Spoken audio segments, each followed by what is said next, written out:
we have four specific situations right now that we're going through that I think illustrate sort of the range of thoughts and emotions on firms using AI. Hmm. So, first one is very, I'm going to say almost throw caution to the wind. They don't want to be bleeding edge, but they want to be close. That they are looking at, we're actually in the process of implementing for them right now, but we're using Claude because their thing is they want the AI almost replacing their more task oriented. So, without going into a ton of details, it's a regulatory practice.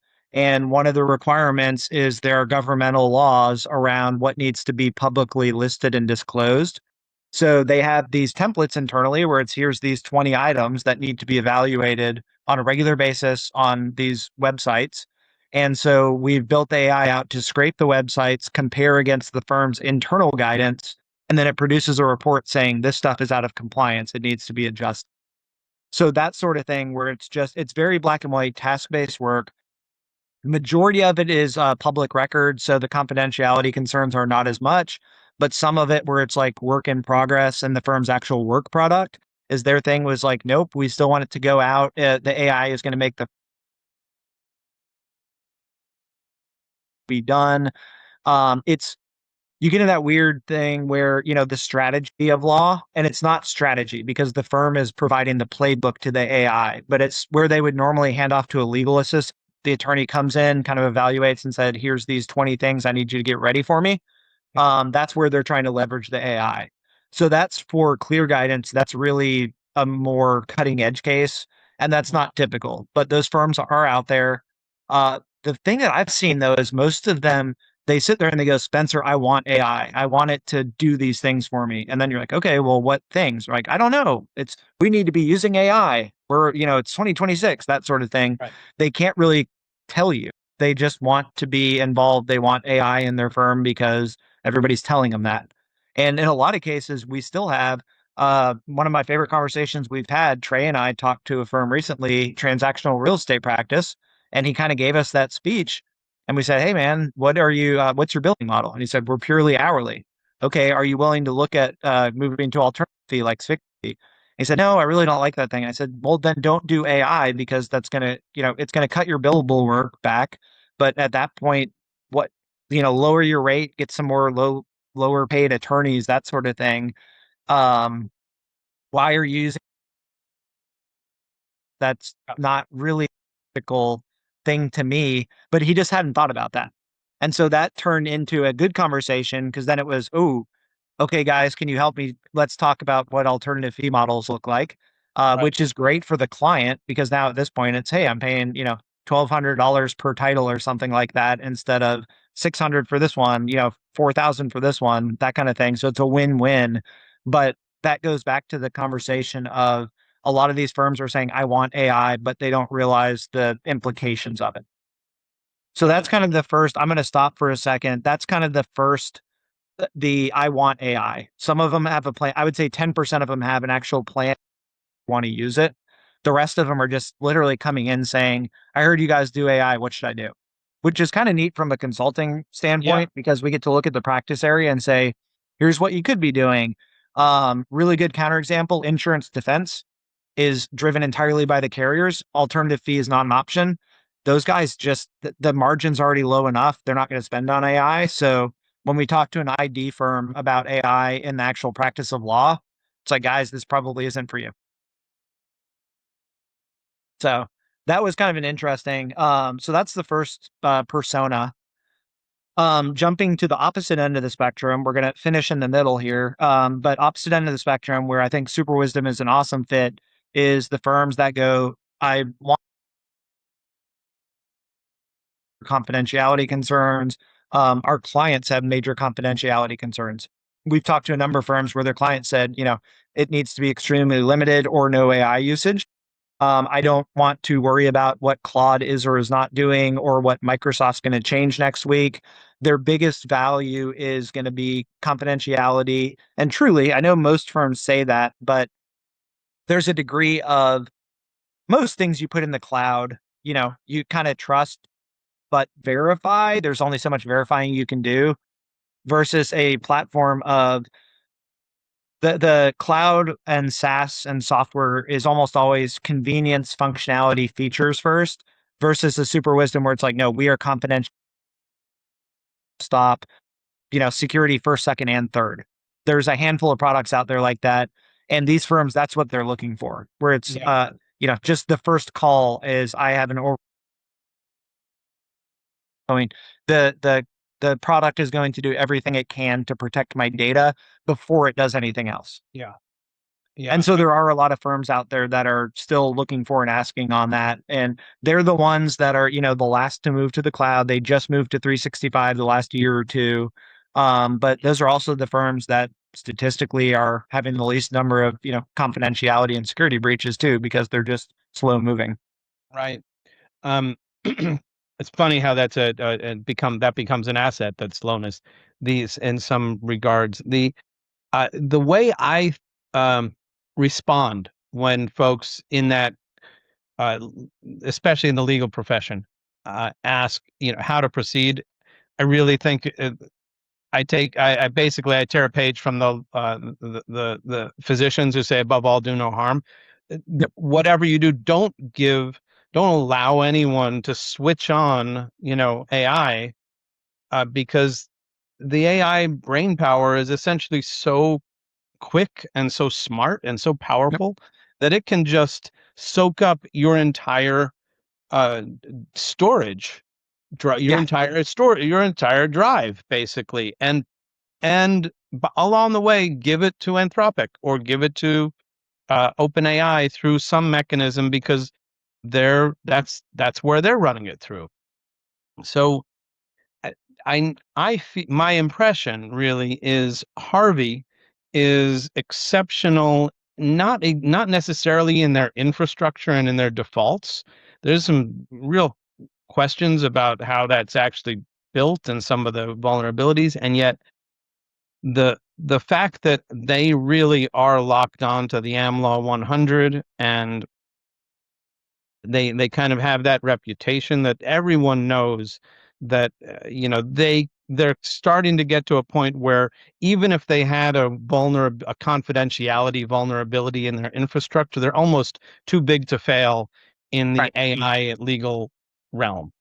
To be at that kind of light level of trustworthiness, where that you put it perfectly. Like, if the the tools on the platform may change, but I know if I'm going to that, if I'm getting a turnkey solution, if I'm starting with a turnkey solution from Superwisdom, and then my team is kind of integrating with that, I can rest assured that at least, I've got people who are taking the confidentiality so seriously that I won't get certain bells and whistles that I might get Right. otherwise, because I don't have to lose any sleep over confidentiality and privilege.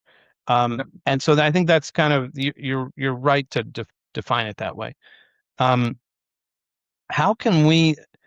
I get a couple of questions about, just circling back to kind of your business model.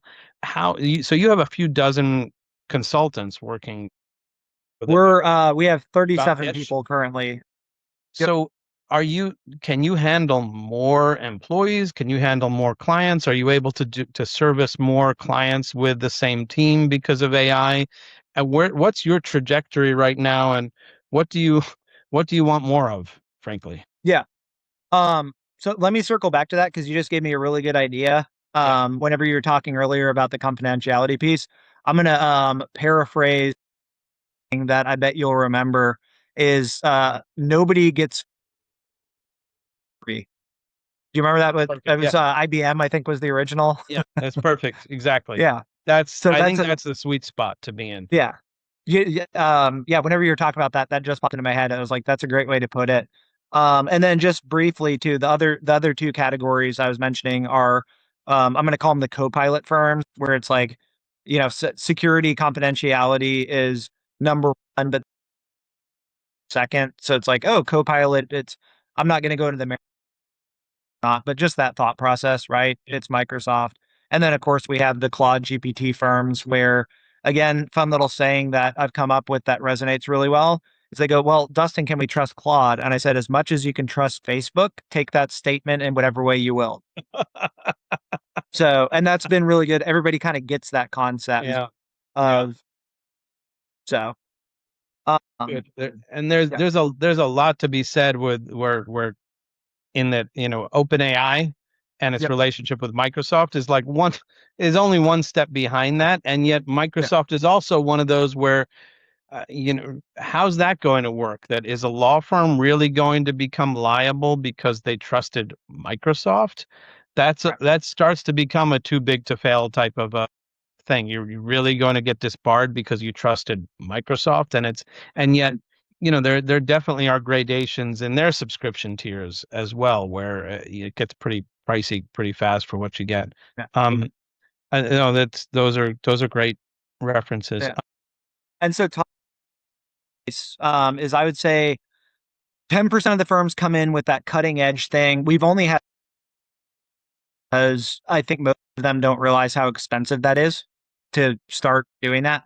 Um, so we've only had one firm actually follow through on an engagement. It's going really interesting. Uh, Probably in about 2 weeks, I'd be really interested to talk to you. Just, I think you'll find it interesting for multiple reasons, but they're going very aggressively. 80% of the firms fall into that, the Claude or the Copilot bucket, and then the percent fall confidentiality. I'm going to start calling it the Superwisdom bucket, um, with the size firms that we work with. So, So um, really, essentially, they're now when they fall into the Claude or Copilot bucket for Claude, for instance, yes, are they insisting upon the zero data retention agreements, which takes a lot of yeah. negotiation? None of our firms have actually followed through on that. The Hmm. most interesting part of the Claude and the Copilot firms are they're more frequently, or not, but the majority of them are dipping their toes into it. So my thing with like Harvey has been it's very expensive. A bit of obviously we're not going to put this part of the recording out, but just so you know, is I ran into the first firm the other day, 30 users quote for Harvey, and they said it was well under $400 per user per month. So Huh, Harvey is going down market finally, okay. and the entire firm is less than 100 people. So I was really surprised on that. But Hmm. Harvey, the anecdotal, I have not worked with it personally, but all the firms that I talk to that use it and have really need to go all in. You're not going to get the not even from a dollar standpoint, but Harvey, you have to live in it really to make it work well. Yeah. Most of those Claude and Copilot firms are just using AI, maybe 30 minutes a day kind of thing. They'll throw a couple tasks in there. None of them are heavy users. Very few of them have it as like a baked in process as part of the firm. Yeah. That makes sense. What we're finding with the super wisdom users is that the truly confidential material, when they want to just have, a 12-year-old version of Einstein looking at that document, they drop it into super wisdom and they get to hear feedback from a 12-year-old Einstein on this stuff. And they really like that process, I guess, Yep. of knowing, I would not send this to Anthropic, but I'll send it Yes. to Super Wisdom. So that's proving to be handy. Um, a couple of other pieces, and I'm mindful of the clock. Um, Number one, the well, actually, the most important thing is I described you. I didn't mention you by name, but I described you and your firm to the head of AI for AWS Oh, cool. yesterday, and the basic uh, process that I'm working on setting up is that there might be a, a couple of lawyers. I have the two in mind who use super wisdom, who are young and personable and smart, and just they're both just they're uh, friendly and good on camera and good in front of audiences.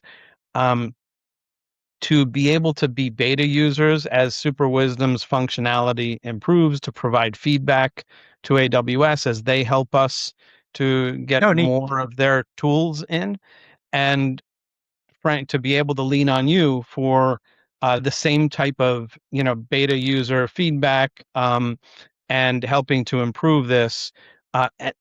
along a path of once it's super wisdom really is kind of all it can be at the moment, at least, that AWS is in a position to help push that out to the whole AWS tech uh, employee network and web, as well as their partners, etc. So there's just a lot that this could lead to, and I wanted it to start with two lawyers.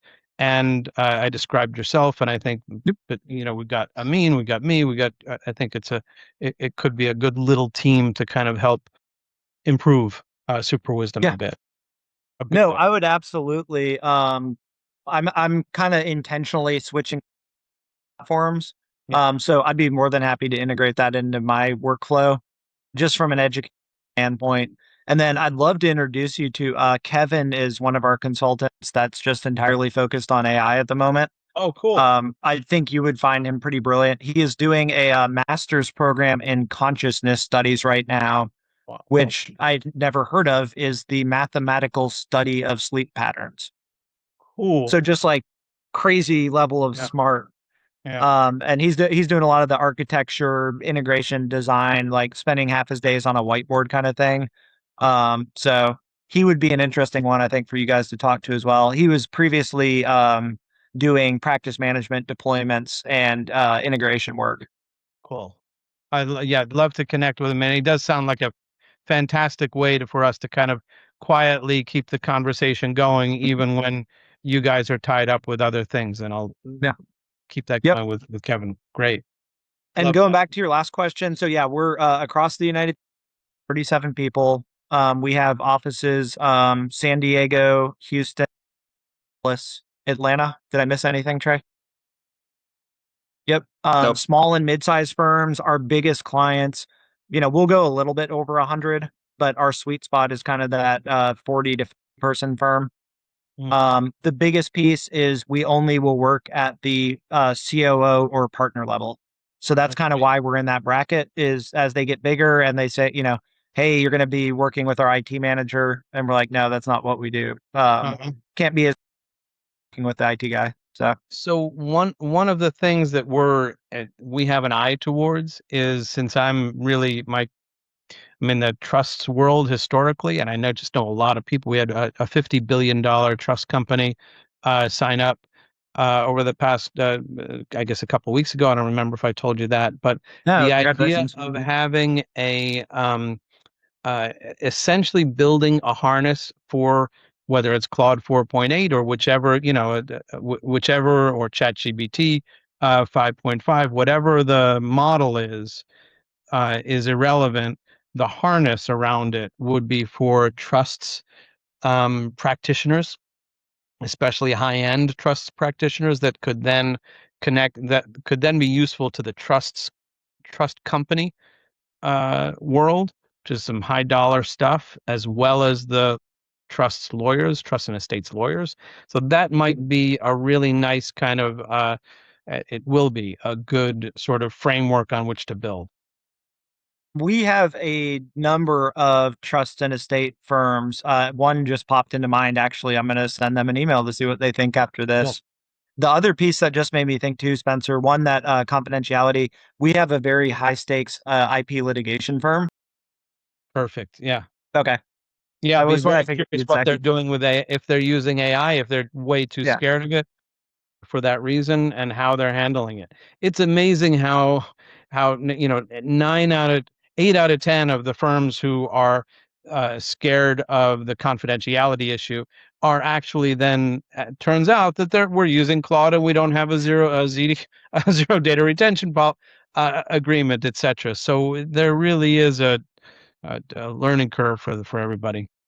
Yeah, there's absolutely a gap in what people are saying versus what they're doing. A small gap sometimes, but yes. Yeah, That's they been think interesting. what they think they're doing versus Yeah. what's really going on. Yeah, yeah. Yeah. All works in Sam Altman's favor, or Dario's. Yeah. Terrific, awesome, great to Always enjoy the reconnect with you conversation. guys. Yeah, you too. All right. Talk All soon. right, Thanks, Spencer. be in touch. Okay.